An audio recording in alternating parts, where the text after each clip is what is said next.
3 tahun menghilang tanpa kabar, pemirsa, seorang perempuan asal Rancaikek, Kabupaten Bandung akhirnya ditemukan dalam kondisi memprihatinkan. Korban mengalami kekerasan oleh kekasihnya sendiri yang kini kabur tanpa kabar.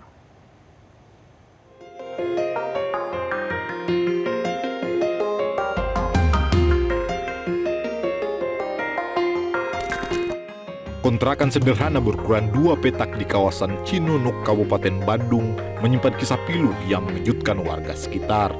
Di tempat inilah seorang perempuan berinisial YTT diduga menjadi korban penyekapan dan penganiayaan oleh kekasihnya selama 3 tahun.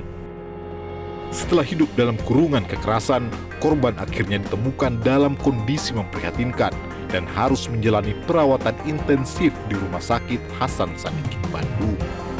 Luka di bagian kepala dan wajah menjadi saksi bisu dugaan kekerasan yang dialaminya.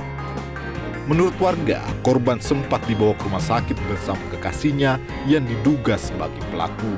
Namun tak lama setelah tiba di rumah sakit, pria tersebut justru menghilang dan hingga kini belum diketahui keberadaannya.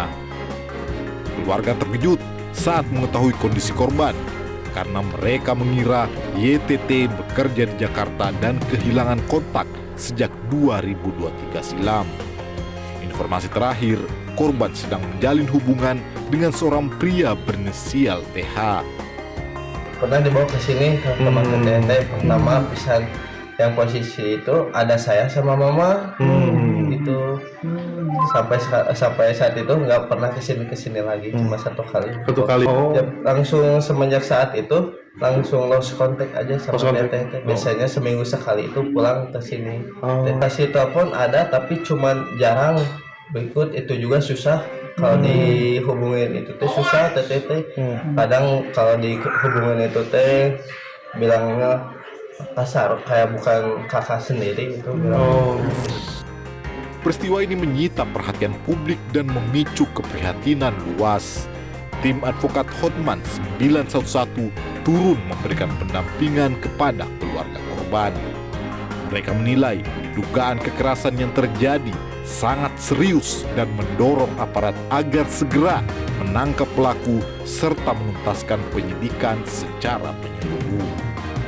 Beliau ini kan kasusnya luar biasa sadis sebetulnya. Takutnya kan akan banyak korban-korban bermunculan, sedangkan si terduga pelaku itu kan masih ada di luar nih. Takutnya mengintimidasi atau ada dendam kepada siapapun. Nah itu kan tugas kita memberikan pendampingan hukum dari Bang Hotman Paris sendiri di Hotman Emanuel.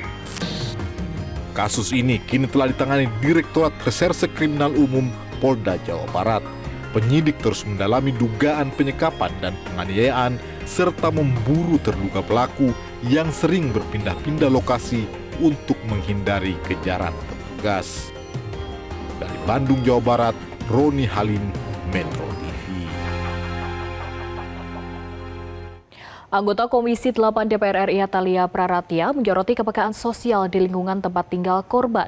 Dirinya mengajak masyarakat tidak boleh lagi menganggap tanda-tanda kekerasan sebagai urusan pribadi yang tidak perlu dicampuri.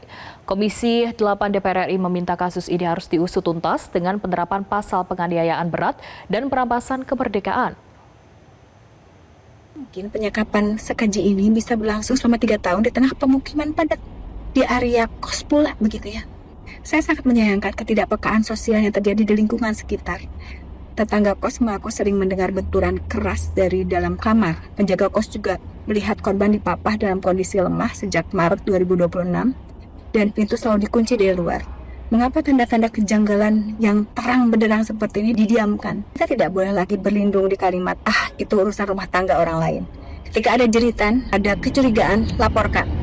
Nah, kepada Bapak Ibu Polda Jawa Barat, saya meminta dengan sangat kejar pelaku sampai ke ujung dunia manapun.